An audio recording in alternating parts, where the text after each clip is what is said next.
안녕하세요. 한가회담의 한크입니다. 어떻게 여러분들 한크 커스텀 수냉 PC 만드는 그런 영상들 잘 보고 계신가요? 처음에 시작했던 정수기 수냉 쿨러는 이제 다 종료가 됐고요. 지금 하고 있는 영상들은 이제 냉동고 수냉 쿨러에 대해서 이제 이야기를 하고 있습니다. 처음부터 영상을 이렇게 만드는 모습부터 시작을 하고 거의 말없이 영상만 보여주다 보니까 처음 접하시거나 처음 보시는 분들은 야, 얘가 이걸 뭐 컴퓨터에 쓸 것 같은데 뭐 하는 거지? 라는 생각을 하실 수도 있죠. 그리고 지금 제가 이 영상을 찍는 시점에서 냉동고 수냉 PC는 거의 이제 영상을 마무리하는 단계로 되어 있는 수준에서 지금 제가 영상을 촬영 중에 있고요. 물론 작년에 이것들은 다 끝난 내용이지만 영상을 편집하는 지금 이 시점에서는 냉동고 수냉 쿨러를 마무리하는 그 수준에서의 편집 시점이다라고 말씀드릴 수 있습니다. 그래서 이제 냉동고 수냉 쿨러로만 먼저 영상을 접하시는 분들을 위해서 이제 이 냉동고 수냉 쿨러를 소개시켜 드리고 이런 스타일의 수냉이 어떠한 문제점이 있으며 나는 그것들을 어떻게 좀 저렴하게 내 방식대로 처리했는지를 이야기하는 시간을 오늘 가지려 합니다. 자, 그럼 이제 빨리 화면으로 돌아가서 이렇게 말씀을 드려보겠습니다. 우선 제목은 냉동고 수냉쿨러 소개라고 되어 있죠. 처음 보시는 분들을 위해 간략히 제가 이런 커스텀 수냉 PC를 만들게 된 이유는 전에도 뭐 말씀드렸지만 제 PC라는 이름으로 새 컴퓨터를 만드는 건 거의 대학교를 졸업한 이후에 18년 만에 만드는 겁니다. 거의 18년 만에 내 PC라는 걸 만드는데 그 오랜 시간 동안 내 PC에 접목해보지 못한 것들이 있죠. 이 세월 중에 가장 두드러졌던 컴퓨터 쪽의 단어를 보면 눈뽕, 그죠? 눈뽕. 그리고 또 커수. 요 두 단어가 가장 크게 와닿고 제가 안 해본 것이더라고요. 제 PC에. 그래서 이왕 내 PC를 만드는 이 시점에서 요 두 개들을 한번 넣어보자. 하지만 내가 DIYER 다이어죠. DIY를 하는 사람 입장으로서 그것들을 나만의 방식으로 한번 만들어서 소개시켜 드리고자 하는 목적으로 제가 이런 것들을 해봤습니다. 실험적으로요. 굳이 이렇게 안 하고 간단하고 돈 안 들어가 할 수 있는 방법이 있음에도 불구하고 제가 작년부터 유튜브를 좀 시작하는 입장에서 DIY로 어떤 걸 접목해서 보여드리면 좋을까 하는 생각도 해보면서 또 나도 어떻게 컷수를 좀 편하게 쓸까 하는 입장에서 이것들을 해보게 되었습니다. 그리고 그 이야기를 커스텀 수냉 PC라는 타이틀로 쭉 해 나가고 있습니다. 번호만 보셔도 몇 개의 영상이 올라왔고 올라가고 있는지를 아실 수 있죠. 제가 썸네일에 그렇게 표시를 하니까. 그래서 그러한 것들을 저는 이제 개인적 PC보다는 이제 장비 개념으로 접근하면 이 규모가 그렇게 크지 않다는 걸 좀 이야기하고 싶고요. 그러다 보니까 제가 또 그 사이에 뭐 커스를 보여드린 적도 없고 한 적도 없기 때문에 거의 세계 최초로 커스 초보자가 커스를 알려주는 그런 상황이 아이러니하게 발생하고 있습니다. 하지만 하나도 어색하지 않죠. 왜냐면 저는 말씀드린 대로 DIER 다이어죠. DIY를 하는 사람 입장으로 이것저것 뭐 안 해본 거 없이 다 했기 때문에 뭐 이런 걸 생각해서 접목하는 게 뭐 낯설지도 않고 전혀 당황스럽지도 않고 어떤 문제가 될지 안 될지도 거의 예측을 한 상태에서 시작을 하고 예상치를 거의 벗어나지 않고 있어요. 그렇기 때문에 뭐 여러분들한테 이런 거 소개시키는 것 정도는 뭐 크게 어려운 일이 아닙니다. 자, 그러면 DIY 고인물 한크가 유튜브를 시작하는 개념으로 그런 기념으로 작년부터 물론 유튜브는 계정은 오래전에 만들었어요. 그래서 제 블로그를 하면서 이제 거기에 올릴 영상들을 하나씩 올려서 이제 블로그를 하면서 영상의 저장 장치로서 유튜브를 썼지만 작년부터 제가 본격적으로 유튜브 영상을 하나씩 올리고 있어요. 그러기 때문에 그때부터 유튜브를 시작한 기점으로 보고 있어요, 저는. 그때 당시 이제 처음 하면서 여름철이라 에어컨 영상. 사실 재작년에 만들었던 에어컨 영상을 작년에 올린 거예요. 1년 동안 뭐 저장돼 있던 자료를 편집해서 그냥 하나의 강의식으로 만들어서 간단하게 처음 에어컨 설치에 대해서 궁금하신 분들에게 소개시켜 드리고자 가장 간단한 형태의 에어컨 구조물을 설치하는 그런 영상을 좀 올렸고 한 10강 정도 되는 걸로 강의를 했었어요. 그래서 올해는 또 이제 작년에 했던 내용 중에 하나를 가지고 이제 이렇게 커스텀 순행 PC라는 걸 하고 있습니다. 그래서 그 두 번째 프로젝트가 한크 커스텀 순행 PC DIY다라는 걸 이제 알려드릴 수 있고요. 자, 그럼 한크가 하는 이 커스텀 순행이 어떤 거냐? 커스텀 순행이 어떤 거냐?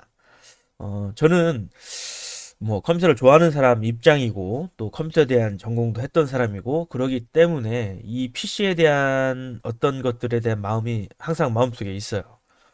그 중에서도 네, 순행에 대한 뭐 안 좋은 기억도 있고 순행을 신뢰하지 않는 뭐, 공랭에 비해서 편하게 쓰는 간단한 구조로서의 순행은 조금 신뢰하지 않는 그런 사람 중에 하나고요. 그런 것들 중에서 실제 순행의 효과를 누리면서 내 관리적 면도 편하게 하면서 신경 쓰지 않고 할 수 있는 시스템을 해보고자 했던 겁니다. 그리고 그 와중에 실험을 한두 가지 했던 거고요. 보통 이런 순행에 있어서 가장 큰 단점은 이게 부피가 크고 여러 가지 장치들이 많이 달고 누수가 될 수 있다는 점, 또 그것을 해결하기 위해 나왔던 것이 바로 이제 우리가 짭수라고 부르는 일체형 순행들이 주로 그것이라 함이죠. 그런데 그런 일체형 순행들은 여러 가지 단점이 있죠. 사실 뭐 AS 기간 안에서는 큰 문제가 없지만 AS 기간이 지나면 소음, 진동, 고장에 대한 리스크가 비용 대비 많이 커요. 그래서 그러느니 차라리 그냥 공랭 쓰고 만다 했던 사람이 전데 5900X CPU를 구매해서 쓰다 보니까 단순히 뭐 순정 쿨러나 간단한 공랭 쿨러 가지고는 이게 답이 없다라는 생각이 들었습니다. 그래서 뭐 고급형 대장급 공랭을 쓰는 것도 좋지만 이참에 한번 순행을 해보자는 생각으로 이제 순행을 접목시켰는데 그 중에서 이제 실험적으로 했던 게 이제 묻지마 순행 1. 이 순행 쿨러는 이제 정수기를 활용해서 내가 어떻게 해볼 수 있을까? 그러니까 한번 DIY 입장에서 DIY를 하는 걸로 한번 해봤습니다. 하지만 이게 제 마음에는 들지 않았고요. 그래서 이제 다음에 태어난 것이 바로 그럼 좋다. 이왕하는 거 극강으로 가보자. 뭐 찬물 내가 원 없이 넣어줄게 해서 만들기 시작했던 게 바로 이 냉동고 순행 쿨러입니다. 최고의 성능을 위해서 했지만 얘도 너무 성능이 좋을 걸 대비해서 오히려 성능을 떨어뜨리는 성능을 하향 조정하는 설치를 했습니다. 제가 더 성능을 좋게 할 수 있지만 무조건 온도를 내리는 게 좋지 않은 걸 알기 때문에 그래서 고성능을 한 번에 그냥 확 불타오르는 것보다는 약간 성능을 조절해가면서 시간을 좀 끌 수 있는 타입으로 그렇게 만드는 것이 바로 지금 사용하고 있는 묻지마 순행 쿨러 2 냉동고 순행 쿨러입니다. 참고적으로 다시 한번 말씀드리지만 더 성능이 좋게 만들 수 있습니다. 하지만 일부러 제한을 걸었다. 약간 리미트가 걸려있는 형태로 쓰고 있다. 그 다음에 나올 것이 이제 아직 영상에는 올라가지 않고 있지만 묻지마 순행 쿨러 3. 이것은 이제 경제적인 거, 경제적인 성능을 위하여 제가 또 만들어서 쓰고 있는 겁니다. 자, 그러면 이것들의 장단점 및 제한이 없느냐? 뭐 있죠. 용도에 따라서 뭐 일반적으로 소규모 작은 장비, 작은 컴퓨터를 원하는 사람들한테는 이게 뻘짓이 될 수 있습니다. 뻘짓. 뭐하러 이렇게 써? 그냥 짭수 하나 넣으면 되는데 이럴 수 있죠. 맞는 말씀이고요. 그럼에도 불구하고 한크가 이렇게 했던 것은 사실 그러한 일체형 순행 역시 이 공랭의 한계를 벗어날 수 없습니다. 근데 그 공랭의 한계가 가장 최고점에 달하는 게 사실은 여름철이죠. 더워지는 여름철. 물론 에어컨이 설치되어 있으면 온도가 좀 내려갈 수 있겠지만 에어컨을 컴퓨터 앞에 바짝 트는 게 아니잖아요. 그렇기 때문에 아주 미미할 수 있습니다. 그것은. 그래서 여름에서 이 공랭이란 좀 그 한계점이 드러난다. 그래서 그거를 해결하기 위해서 이런 것들을 해봤다. 그리고 투자 대비 시간 제약이 있다는 단점이 있습니다. 즉 냉동고 순행 쿨러는 돈을 좀 많이 들여야 돼요. 성능을 최대한 올리고 또 올리려면 돈만 많이 들이면 성능이야 더 계속 올릴 수 있어요. 더 유지 능력도 올릴 수 있고. 하지만 그 한계가 있죠. 개인적으로 쓸 수 있는 금액의 한계. 그러기 때문에 그 묻지마 순행 쿨러 3를 제가 만들게 됐던 겁니다. 이 투자 대비 비용의 한계를 조금 바꿔보고자 적어도 1년 중에 어느 기간만큼은 좀 그런 걱정 없이 써보자 해서 탄생한 것이 바로 순행쿨러 3가 되겠습니다. 아직 영상이 올라가지 않는 시점이라 뭐 자세한 건 말씀은 안 드려도 되고 영상 올라오시면 보면 됩니다. 그렇기 때문에 제가 이런 실험적인 순행, 커스텀 순행들을 해보는 것이다 라는 걸 알아주시면 되고요. 자, 그러면 묻지마 순행쿨러 2 냉동고 순행쿨러는 어떤 아이디어나 어떤 원리로 쓰는 것인지를 소개시켜 드려야겠죠. 우선 이것들을 하면서 제가 기존에 보고 느끼고 했던 것들의 주된 아이디어 원천을 보면 태양열, 그리고 전기 온수기, 또 저희 부모님 시골집에 쓰는 축열식 화목보일러 이런 것을 보고 생각을 했습니다. 역발상을 좀 했는데 요것들의 특징이 뭐죠? 이 태양열 어떻게 생겼을까요? 태양열 보신 적 있으세요? 시골 집에 가면 옛날 시골집도 이렇게 해서 막 이렇게 생긴 거 있어요. 유리관이에요, 지금. 유리관에 태양열 이렇게 돼 있어가지고 지붕에 이렇게 생긴 거 있죠. 이게 추결통이에요. 그래서 낮에 뜨거운 열을 받아서 물을 데펴가지고 이 속에 저장을 하고 있는 거죠. 태양열. 그리고 전기 온수기. 심야 전기를 이용해서 밤에 이런 온수통에 가운데 히터봉이라는 막대가 이렇게 쭉 들어가 있고 전기줄 2개 이렇게 들어와서 밤에 그 남는 전기를 이용해서 밤에 심야 전기로 이 물을 부글부글 끓여 놓죠. 이 안에. 그리고 보온통이 되어 있고 그리고 나중에 수도꼭지 물 호스하고 이렇게 연결돼서 온수 들어올 때 물을 조금 섞죠. 집안에서 뜨거운 물과 차가운 물. 그래서 우리가 온수를 만들어 쓰잖아요. 그런 것처럼 추결. 화목보일러도 추결식 보일러는 밤에 잘 때 나무를 잔뜩 화구에 집어 넣어서 물을 끓이죠.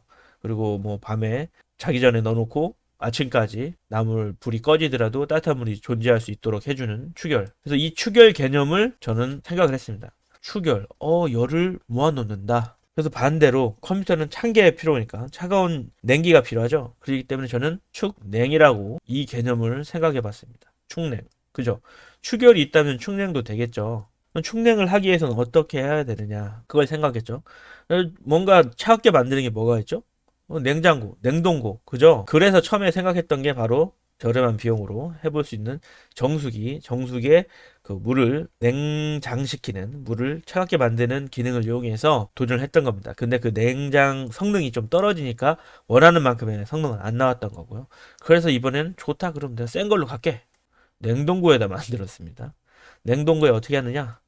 자, 이것이 냉동고라고 생각한다면 이 냉동고 안에 일정한 공간 안에 이런 통을 만들어 넣습니다. 그리고 여기다가 찰랑찰랑찰랑 냉각수 그리고 부동액 이걸 만들어서 넣어놓죠. 그리고 호스를 밖으로 빼서 그죠? 호스를 밖으로 빼서 이쪽에 이건 물통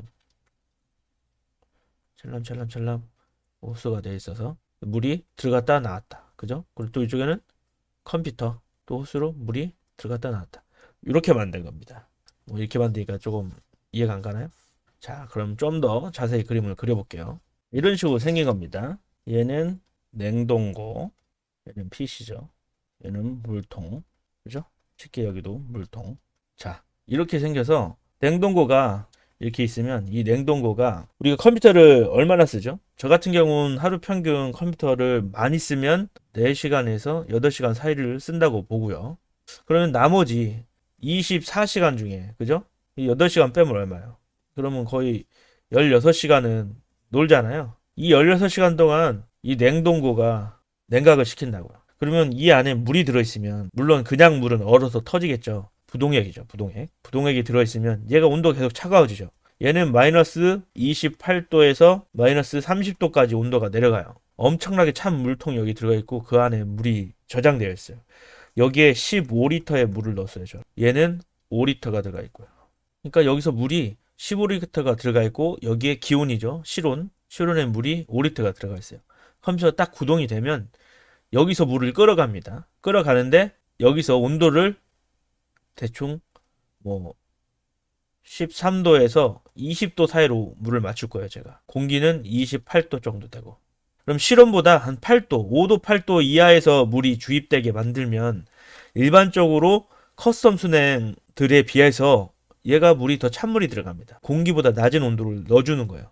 물론 더 내릴 수 있어요. 마이너스 20도도 넣을 수 있어요. 하지만 우리가 이제 다른 문제점이 발생하기 때문에 그건 좀 이따 말씀드리고요. 그래서 이렇게 평상시 컴퓨터를 안 쓰고 있을 때 이 안에 냉기를 축냉해서 그 냉기를 조금씩 꺼내서 여기다 섞어주는 거예요. 조금씩 얘가 온도가 몇 도 사이를 유지할 수 있도록 컨트롤러를 달아서 여기다 찬물을 계속 섞어줘요.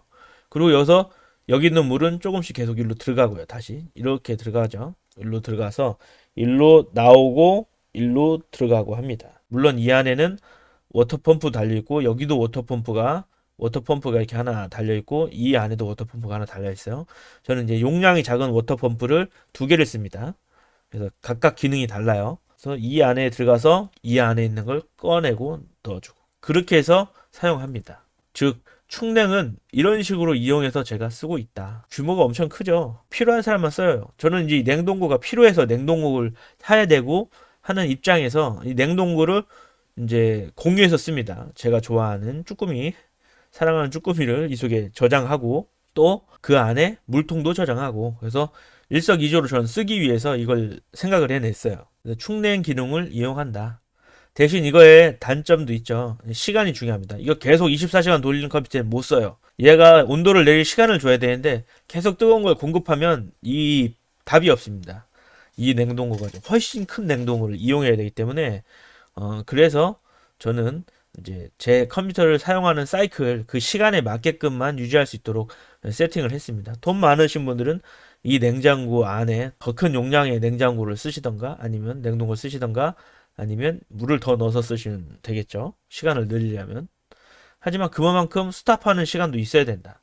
이 냉동고 수냉쿨러는 그것이 단점입니다. 그래서 저 같은 컴퓨터를 하루 종일 켜지 않는 사람들이 쓰기에는 괜찮지만 컴퓨터를 노상 켜놓으시는 분들은 맞지 않는 그런 냉동 방식입니다.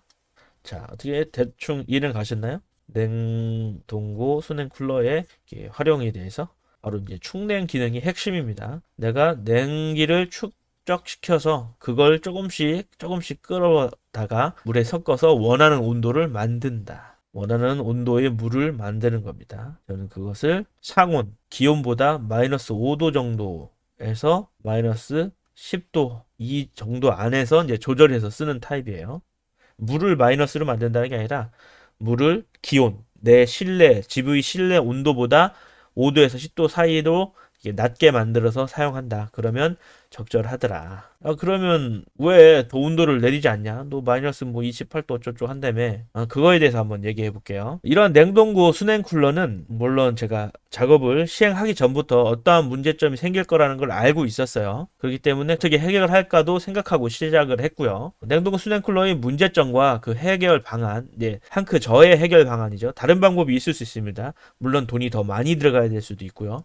하지만 제 수준에서 돈이 가장 적게 들어가는 타입으로 저는 했다는 걸 말씀드리고요. 우선 그런 문제점을 한번 말씀드려 볼게요.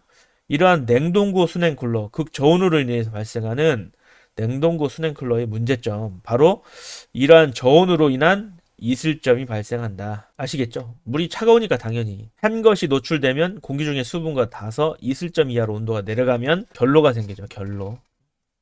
이 피할 수 없습니다. 다른 사람도 이걸 못해서 안 하는 게 아니죠. 이 결로의 해결 방안이 없어요, 사실은. 차가운 표면에는 온도차와 그것을 통해서 또 이슬점이 발생합니다. 공기 중에 수분의 습도를 인해서. 그렇기 때문에 그거를 해결할 건 없어요. 그걸 발생하지 않는 온도를 찾아서 그냥 그 사이에서 이용하는 게 가장 나아요. 근데 그것의 해결 방법은 저는 이제 초대형 보온 리저버 탱커를 만들어서 그것에 온도 조절기를 설치했습니다. 그래서 그 온도 조절기가 이슬점이 생기지 않는 온도로 유지시켜 주도록 해서 이 문제점을 해결했습니다. 이게 가장 큰 문제점이고 이건 뭐 0번이라 쓴 이유도 그겁니다. 이건 뭐 알고 있었던 거죠. 처음부터 중요한 거고 이게 가장 큰 문제예요. 이슬점을 해결하지 못하면 이렇게 차가운 냉수를 집어넣는 수냉쿨러는 결로 때문에 심각한 문제가 발생할 수 있습니다. 뭐 어떤 분들은 뭐 메인보드를 코팅하셔서 방수 코팅을 하시는 분들도 있고 많은데 저는 그렇게는 하진 않았어요. 왜냐면 내가 메인보드나 뭐 그래픽 카드나 이러한 부품들을 워런티를 헤쳐가면서 할 만한 작업은 아니에요. 그렇게 하진 않고 모든 부품이 보증 기간에 문제가 안 되게 개조 없이 한 거예요. 어떤 부분도 개조하지 않았어요. 컴퓨터 작동하는 부품에서는 뭐 케이스는 어차피 뭐 돈 주고 뭐 비싼 돈 주고 산 케이스가 아니고 중고장터에서 저렴하게 10,000원짜리 사서 제가 개조해서 만든 거니까 상관없지만 다른 부품들은 이제 워런티를 해치지 않는 선에서만 다 한 겁니다. 그리고 또 극저온으로 인한 순환식 워터펌프의 이송 불량. 이 얘기는 뭐냐면 제가 어차피 냉동고 안에서는 뭐가 발생하죠? 냉동이 발생하죠. 냉동. 이 속에 물을 넣으면 어떻게 되죠? 물은 얼음이 되죠. 못 쓰죠. 얼음이 되면. 그래서 이 얼음이 되는 것을 방지하고자 부동액을 넣습니다. 영상을 보신 분들은 알겠지만 저는 이제 부동액을 만들었죠. 뭐 특별히 뭐 만든 게 아니라 기존에는 부동액 성분과 물을 넣어서 이것을 냉각수로 만들었습니다. 그죠? 얼지 않는 냉각수로. 그렇게 해서 썼어요. 근데 이거의 문제가 뭐냐면 잘 아시겠지만 저는 거의 50대 50으로 부동액이 들어갔죠. 이게 상온에서는 문제가 없습니다. 상온 뭐 한 10도, 그죠? 그 정도까지는 별 문제가 없는데, 이게 이제 0도나 마이너스로 이제 내려가는 순간 엄청난 역경이 발생합니다. 굉장히 큰 문제죠. 뭐냐면, 부동액 성분 자체가 점도가 엄청 높아져요. 그래서 거의, 뭐라고 해야 되나? 점도가 엄청 높아집니다.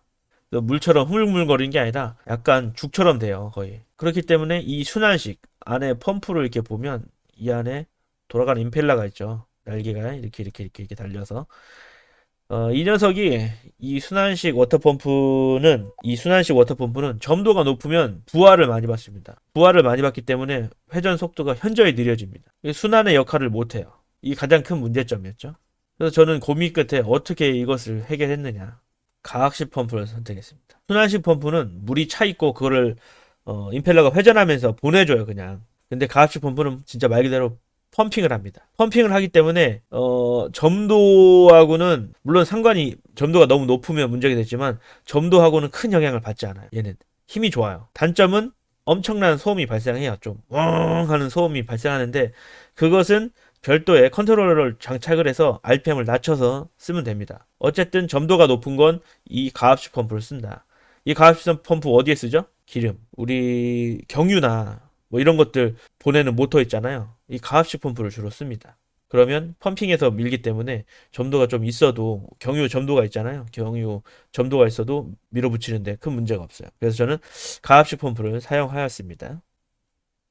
그리고 또 하나 이러한 냉동고 안에 물통이 들어있죠. 그럼 여기에 냉각수를 가득 채우면 문제가 없겠지만 얘 가득 채우지 않습니다. 여기 위에 있는 물통에 물 5리터와 여기 15리터가 되어 있어요. 이 통은 20리터짜리예요. 어떠한 문제로 인해서 이 물이 일로 다 넘어가는 경우도 생길 수 있거든요. 그래서 이 두 물에 15 더하기 5는 20으로 제가 맞춰놓은 겁니다. 이 물이 다 일로 넘어가도 얘가 넘치지 않게 맞춰놓은 거예요. 그런 상태에서 빈 공간이 생기죠. 그죠? 공간은 뭐죠? 공기죠. 이 속에 공기가 들어있어요. 근데 온도가 쭉 내려가죠. 마이너스 28도에서 30도. 어떻게 될까? 이 공간. 4분의 1의 공간이 남아있는데 수축합니다. 수축. 공기는 수축하잖아요. 온도가 따라서 수축 팽창을 하는데 그럼 어떻게 되면 여기가 마이너스 부합이 돼요. 부합. 부합은 무슨 뜻이죠? 진공이 되려고 한다는 성질이 있다는 거죠. 그죠? 진공이 되려는 성질. 부합이 발생합니다. 부합이 발생하면 여긴 양압으로 있는데 여긴 부합으로 있잖아요. 물 호스가 일로 딱 들어갔어요. 이렇게 들어오고요. 얘는 이쪽으로 가는 거, 얘는 이쪽으로 나오는 거. 모터를 통해서 이렇게 쭉 보냈는데 얘는 밑에서 이렇게 끌어가고 여기가 부합이 발생하면 이게 딱 멈춰도 물이 이쪽으로 계속 넘어가려고 그래요. 무슨 얘기인지 아시죠? 그리고 멈췄을 때 올라갔던 물이 다시 뒤로 돌아가려고 그래요. 이거 백리크라고 합니다. 백리크. 뒤쪽으로 다시 넘어가려. 이 백리크가 발생해요. 여기가 부합이 되면서 챔버 부합으로 인한 백리크 발생. 물이 일로 넘어가려고 해요. 그래서 물이 자꾸 일로 넘어가려고 그래요. 그걸 어떻게 막았느냐? 물이 가는 라인 중에 하나에 솔레노이드 밸브를 설치했습니다. 모터가 가동하는 순간 이 솔 밸브가 중간에서 모터가 가동되면 문을 열어주고 모터가 멈추면 여기도 닫아서 백리크를 최소화시키도록 완전히 막으려면 백리크를 완전히 막으려면 이 두 개를 다 막아야 되는데 여기 모터가 설치되어 있고 그러다 보니까 물 흐름에 좀 덜 방해하기 위해서 저는 솔밸브를 한쪽에만 설치했습니다. 이쪽엔 모터를 설치하고요. 그래서 이렇게 솔밸브로 백리크 현상을 어느 정도 막았다. 그 다음에 냉각수 저장 탱크 2개수로 인한 압력 차이 발생. 그러니까 이건 무슨 얘기냐면 이거 비슷한 내용이에요. 하지만 약간 다른데 아까도 말씀드렸듯이 우리 저장 탱크가 두 개가 있는 꼴이죠 지금. 이 압력이 차이가 발생한다는 뭐냐면 아까도 말씀드렸듯이 여기에 다 물이 차 있으면 다행인데 전부 차 있지 않아요. 그런데 얘의 높이가 이렇게 다르단 말이죠. 얘는 위쪽에 있고 얘는 아래에 있죠. 이쪽의 압력이 여기보다 더 높아요. 여기가 높고 여기서 물을 가져가면 여기 압력은 더 증가합니다. 펌프를 밀어넣기 때문에 얘는 자연 수압으로 이렇게 내려오도록 만들었고요. 펌프로 밀어넣으니까 여기 압력이 항상 더 증가되어 있어요. 좀 문제점이 발생할 수 있죠. 왜냐면 어느 순간에 여기보다 처음에는 상관없는데 시간이 돌리면 돌릴수록 이쪽의 압력이 조금씩 더 올라가는 수가 생길 수가 있어요. 그러면 잘못하면 이 안에 있는 수로 어디선가 빵 터지는 수가 있죠. 아니면 다른 쪽에 문제가 생길 수도 있고. 그래서 이제 그것을 해결하고자 저는 이제 여기 있는 워터 리저버 탱커를 나중엔 투명으로 바꿔요. 안에 있는 물의 양을 볼 수 있게 만들고 여기에 압력 게이지를 달아서 압력이 얼마나 상승했는가 게이지로 쳐다보고요. 그 다음에 컨트롤러를 달아서 펌프의 속도를 여기에 달려있는 펌프의 속도를 조절해서 여기 압력이 증가하는 것을 조절하도록 만들었습니다.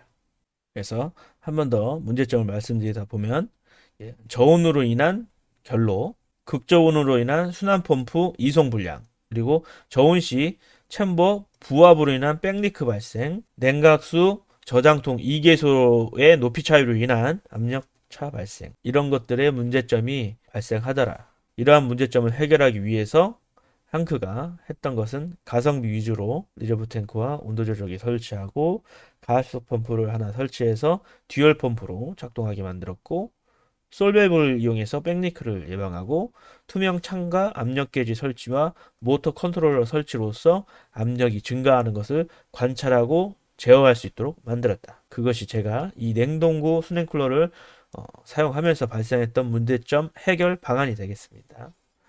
물론 더 확실한 방법으로 처리할 수 있게 만들 수도 있겠지만 비용을 생각해야겠죠. 자동화도 어느 정도 것이지 뭐 더 올라갈수록 비용이 더 많이 증가하니까요. 그래서 간략히 그 정도로 했다. 그리고 사진 몇 장을 보여드리면서 영상을 마무리하겠습니다.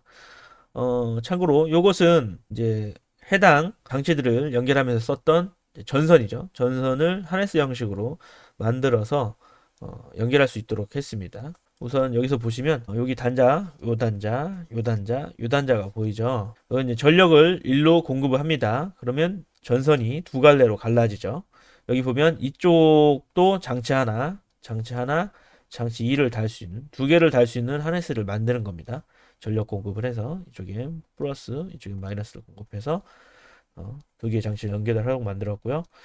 그래서 지금 영상에서는 솔밸브를 두 개, 이건 시험 삼아 달아봤던 거고요.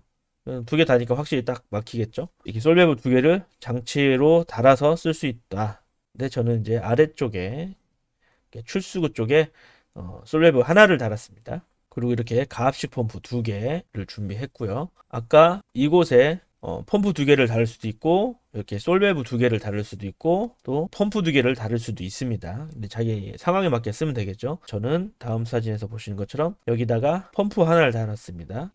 냉동고 입장에서는 출수구입니다. 워터 리저버 입장에서는 입수구고요. 물을 이렇게 끌어올려서 밀어서 이 통에 넣어주는 거죠. 넣어주면 차가운 물이 여기 있는 상온의 물과 만나서 적정 온도를 만들어주는 장치가 되겠습니다. 이 워터 리저버 탱크는요. 그리고 여기 보시면 컨트롤러가 달려있죠. 이 모터를 컨트롤하는 컨트롤러입니다. 전기를 받아서 다시 이쪽으로 내보내주죠. 속도와 그런 걸 조절해서요. 그럼 이 가압식 펌프는 소리가 좀 커요. 하는 소리가 나는데 그 RPM을 절반 수준으로 줄여주면 소리가 현격히 줄어듭니다. 소음과 진동이 줄어들어요. 그래서 적절한 출력을 가진 그런 모터를 사용해서 이용하면 역시 저소음으로 구동을 할 수 있습니다. 이렇게 보시면 이러한 모양으로 생겼고요. 제가 이렇게 눈에 보이는 곳에 세워놨습니다.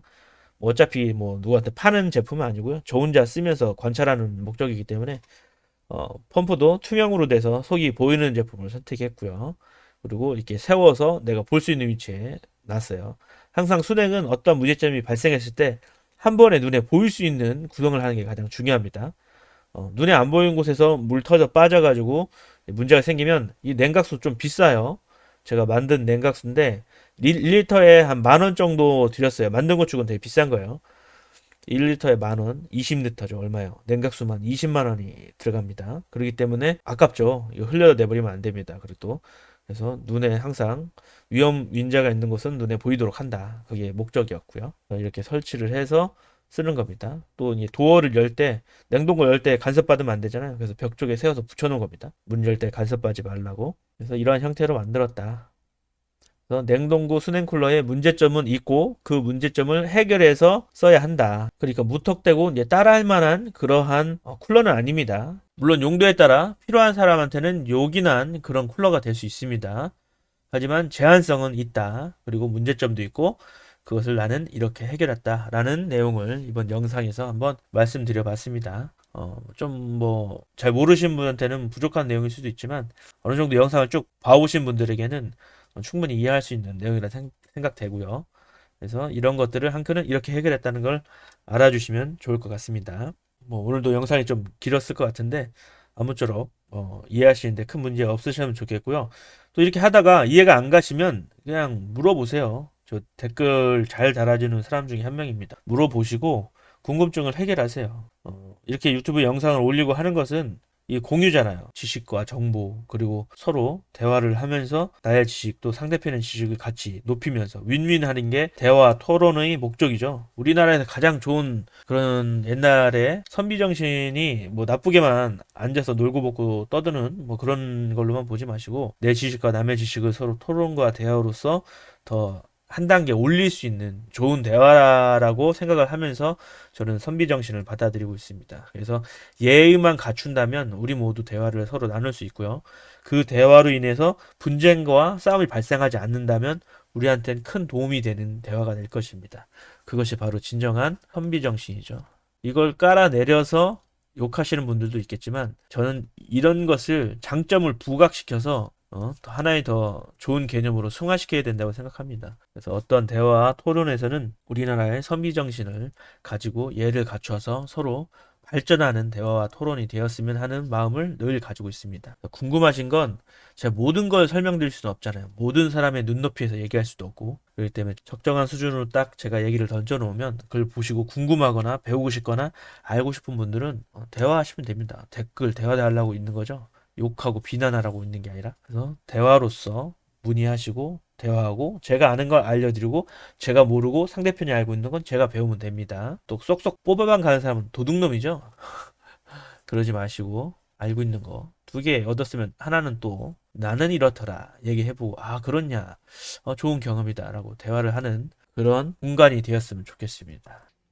유튜브가요. 그죠? 얼마나 좋은 공간이에요. 그거를 플러스 긍정적으로 쓰셔야지 마이너스 네거티브로 쓰시면 안 됩니다. 그러면 오늘 영상 이쯤에서 줄이고 또 저는 다음에 다른 이야기로 또 이야기해 보도록 하겠습니다. 언제나 그렇듯이 초보자를 저는 응원합니다. 지금까지 한가담이었고요. 다음에 또 인사드리도록 하겠습니다. 안녕히 계세요.